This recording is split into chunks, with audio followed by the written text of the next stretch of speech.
Hello, അസ്സാം വലൈക്കും. ഇന്ന് പച്ചരി വെച്ച് സിമ്പിളായിട്ട് റെഡിയാക്കി എടുക്കാൻ പറ്റുന്ന നല്ല അടിപൊളിയായിട്ടുള്ള ബ്രേക്ക്ഫാസ്റ്റിൻ്റെ റെസിപ്പിയാണ്.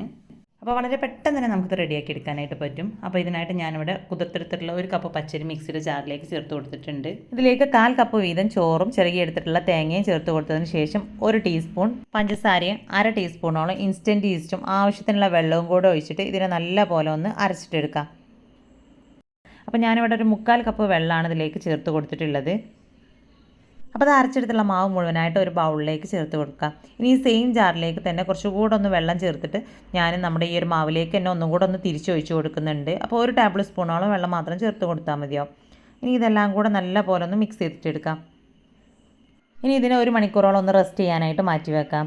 അപ്പോൾ നല്ല ചൂടുള്ള കാലാവസ്ഥയാണെങ്കിൽ അരമണിക്കൂർ വെക്കുമ്പോൾ തന്നെ നല്ല പോലെ തന്നെ നമ്മുടെ ഈ ഒരു ബാറ്റർ പൊങ്ങിക്കിട്ടും. ഇനി ഇത് ഓവർനൈറ്റാണ് നമ്മൾ റെസ്റ്റ് ചെയ്യാനായിട്ട് വെക്കുന്നതെങ്കിൽ ഒരു 1/4 ടീസ്പൂൺ മാത്രം ഈസ്റ്റ് ചേർത്ത് കൊടുത്താൽ മതി. അപ്പോൾ രാവിലെ തന്നെ അരി അരച്ചെടുത്തതിന് ശേഷമാണ് കേട്ടോ ഞാനിതിപ്പോൾ അവിടെ റെഡിയാക്കി എടുക്കുന്നത്. അപ്പോൾ അത് നമ്മുടെ മാവ് അത്യാവശ്യം നല്ല രീതിയിൽ തന്നെ ഒന്ന് പൊങ്ങി വന്നിട്ടുണ്ട്. ഇനി ഇതിലേക്ക് ആവശ്യത്തിനുള്ള ഉപ്പ് കൂടെ ചേർത്ത് കൊടുത്തതിന് ശേഷം ഒന്നുകൂടെ നല്ല പോലെ മിക്സ് ചെയ്തിട്ടെടുക്കാം. ഇനി ഈ ഒരു സമയത്ത് ഇതിലേക്ക് വേറെ ഒന്നും തന്നെ ചേർത്ത് കൊടുക്കേണ്ട ആവശ്യമില്ല. ഇനി നമുക്കിതിനെ ഡയറക്റ്റ് ആയിട്ട് തന്നെ ചുട്ടെടുക്കാം. അപ്പം ഞാനിവിടെ പാൻ നല്ലപോലെ ഒന്ന് ചൂടാവാനായിട്ട് വെച്ചിട്ടുണ്ട്. ഇനി ചൂടായ പാനിലേക്ക് നമുക്ക് കുറേശ്ശെയായിട്ട് മാവ് ഒഴിച്ചു കൊടുക്കാം. അപ്പോൾ മാവ് ഒഴിച്ച് കൊടുക്കുന്ന സമയത്ത് പാൻ അത്യാവശ്യം നല്ല ചൂടുണ്ടാവും കേട്ടോ. അപ്പോഴാണ് ഇതിൽ നിറയെ ആ ഒരു ഹോൾസ് വരുന്ന ആ ഒരു രീതിയിൽ തന്നെ കിട്ടുകയുള്ളൂ. അപ്പോൾ തന്നെ നമ്മുടെ മാവ് ഒഴിച്ച് കൊടുത്തതിന് ശേഷം ഇതിന് മുകളിലായിട്ട് ഇഷ്ടമുള്ള രീതിയിൽ കുറച്ച് വെജിറ്റബിൾസ് ചേർത്ത് കൊടുക്കാം. അപ്പോൾ ഞാനിവിടെ ക്യാരറ്റും മല്ലിയിലയും മാത്രമാണ് ചേർത്ത് കൊടുത്തിട്ടുള്ളത്. അപ്പോൾ വെജിറ്റബിൾസൊക്കെ ഇതിലേക്ക് ഓരോരുത്തരുടെയും ഇഷ്ടത്തിനനുസരിച്ച് ചേർത്ത് കൊടുക്കാം കേട്ടോ. അപ്പോൾ കൂടുതൽ അളവിൽ വേണമെങ്കിൽ കൂടുതൽ അളവിലും ചേർത്ത് കൊടുക്കാവുന്നതാണ്.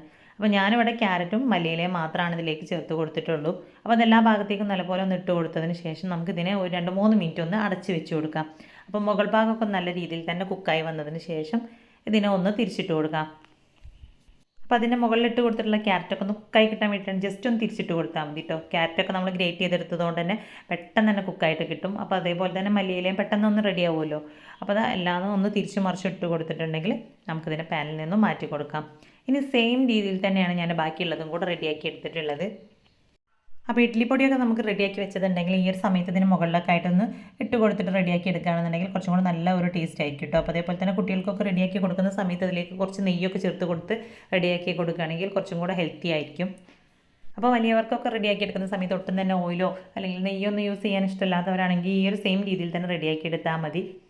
അപ്പോൾ വെജിറ്റബിൾസൊക്കെ കഴിക്കാൻ മടിയുള്ള കുട്ടികൾക്കൊക്കെ ഈ ഒരു രീതിയിലൊക്കെ ഇത് റെഡിയാക്കി കൊടുക്കാവുന്നതാണ്. അപ്പോൾ ഇഷ്ടമുള്ള രീതിയിൽ ഇഷ്ടമുള്ള വെജിറ്റബിൾസൊക്കെ ചേർത്തിട്ട് നമുക്കിത് റെഡിയാക്കി എടുക്കാം.